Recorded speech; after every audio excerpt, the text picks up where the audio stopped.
What's it like doing sport as a job? And does your enjoyment change? Great question, mate.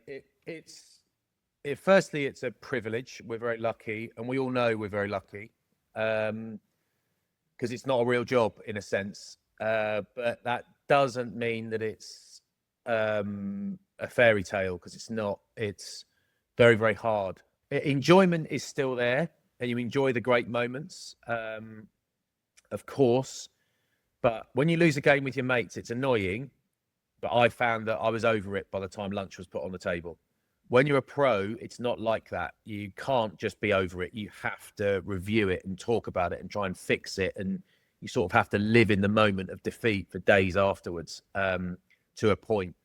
So the enjoyment changes. You're accomplishing more. So you're not just turning up with no sleep after a big night out, chucking the ball around with your mates, which a lot of people do. And I sort of weirdly envied them that a little bit during my pro career, because that's just, you're only doing it for fun.